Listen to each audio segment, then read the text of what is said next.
Hello friends, welcome to my channel RDS Chemistry. In previous video, we have discussed about the Wittig reaction. Now, today we will discuss its modified version, that is Wittig-Horner reaction. Wittig reaction कब आई है? 1954 में. फिर 1958 में there was a scientist Leopold Horner. ठीक.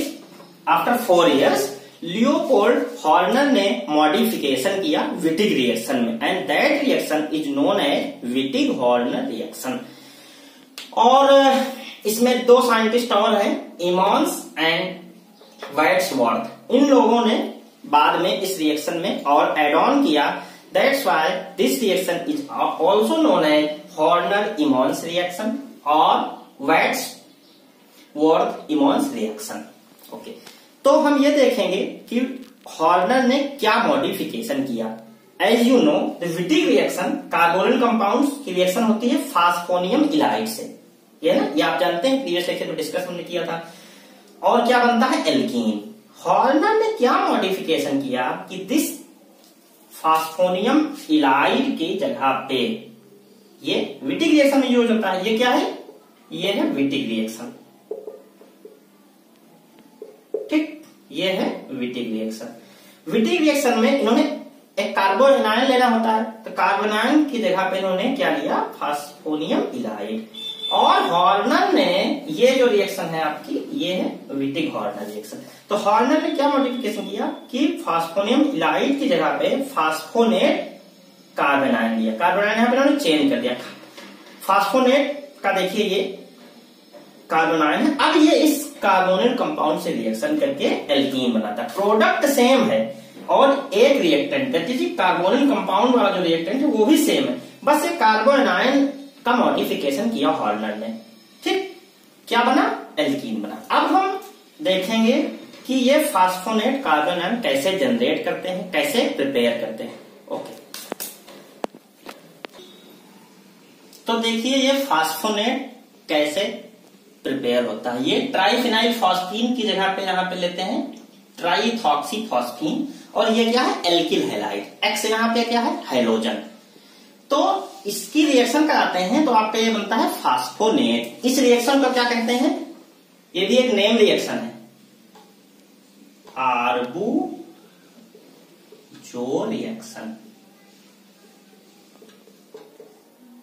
ठीक, ये भी एक नेम रिएक्शन है कि फास्फोनेट बनाते हैं हम वाया आर्बुजो रिएक्शन. अब इस फास्फोनेट को जब हम बेस के साथ, स्ट्रॉन्ग बेस से ट्रीट करते हैं, तो यहां से बेस क्या करता है? प्रोटॉन ऑब्स्ट्रैक्ट करता है. यहां से प्रोटॉन ऑब्स्ट्रैक्ट करके ये बनता है आपका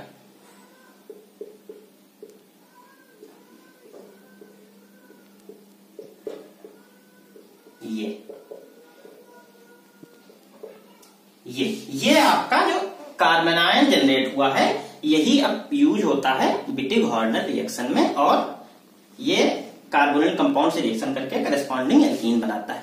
अब हम इस आर्बुजो रिएक्शन की मैकेनिज्म देखते हैं. ओके, आर्बुजो रिएक्शन की मैकेनिज्म क्या है? ये देखिए, फास्फोरस के ऊपर लोन पेयर है, इसने अटैक किया इस कार्बन पे, क्योंकि यहां से हाइड्रोजन लगा है, तो ये इसकी इलेक्ट्रोफिलिसिटी बढ़ा रहा है, खींच रहा है, और ये आपका हाइलाइड आयन क्या है? निकल गया, और ये जाके यहां ऐड हो गया, ये CH2R. ये फास्फोरस लग गया, इसने लोन पे दे दिया था शेष पे, पॉजिटिव चार्ज आ गया. अब ये हाइलाइड आयन जो रिलीज हुआ था, ये अटैक कर देता है इस कार्बन के ऊपर, और ये बॉन्ड यहां शिफ्ट हो जाता है. ओके, और रिजल्टिंग क्या है? ये ETBR. यहां पे इथाइल ग्रुप लगा है, इथॉक्सी, इसको हम CH2CH3 की तरह लिख सकते हैं, ऐसे लिख दिया. और यहाँ पे इथाइल ब्रोमाइड रिलीज हो गया, और ये आप क्या बन गया? फास्फोनेट.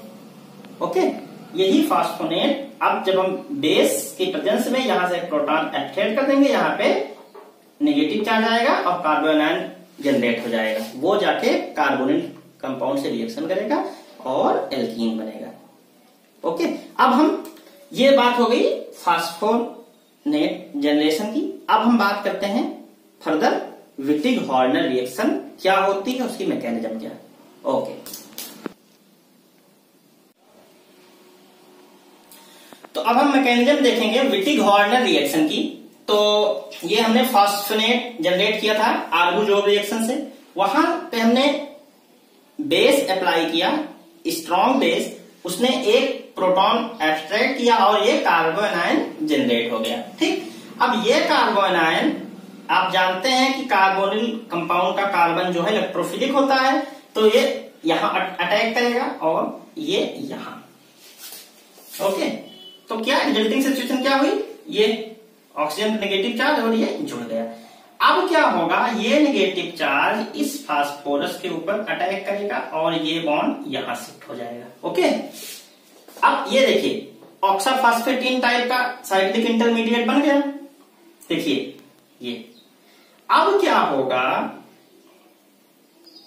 कि ये बॉन्ड यहां जाएगा और ये बॉन्ड यहां। आप जानते हैं कि ये इस टाइप का साइक्लिक इंटरमीडिएट स्टेबल नहीं होता है। We have already discussed in the video of Wittig reaction.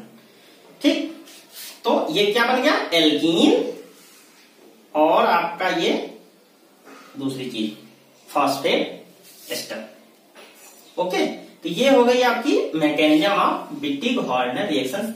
ये सिंपल बिल्कुल एज इट इज रिएक्शन है विटिग रिएक्शन की ही तरह, मैकेनिज्म है विटिग रिएक्शन की तरह। बस डिफरेंस क्या है, वहां पे हम फास्फोनियम इलाइड लेते थे, यहाँ पे हमने ये कार्बन आयन क्या लिया है, फास्फोनेट का कार्बन आयन। अब हम स्टीरियोकेमिस्ट्री इसकी देखेंगे। स्टीरियोकेमिस्ट्री क्या है, इसमें विटिग-हॉर्नर रिएक्शन मेनली ई एल्कीन देता है, लेकिन कभी कभी जेड एल्कीन भी देता है। वो डिपेंड करता है इस इंटरमीडिएट के बनने पे कि किस तरह से ये इंटरमीडिएट बन रहा है, वो हम वेरी ब्रीफली आपको बताते हैं। ओके,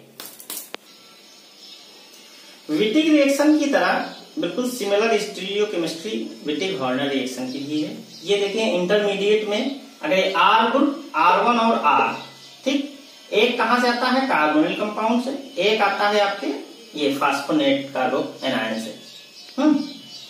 तो अगर ये एंटी लगे हैं, देखिए ये अबव द प्लेन है और ये बिलो द प्लेन है, तब एल्कीन जो बनता है वो क्या बनता है, ई एल्कीन। और सिमिलरली R और R' दोनों अगर सेम उसमें, देखिए ये भी अबव द प्लेन है, ये भी अबव द प्लेन है, तो जो करस्पॉन्डिंग एल्कीन बनती है ये,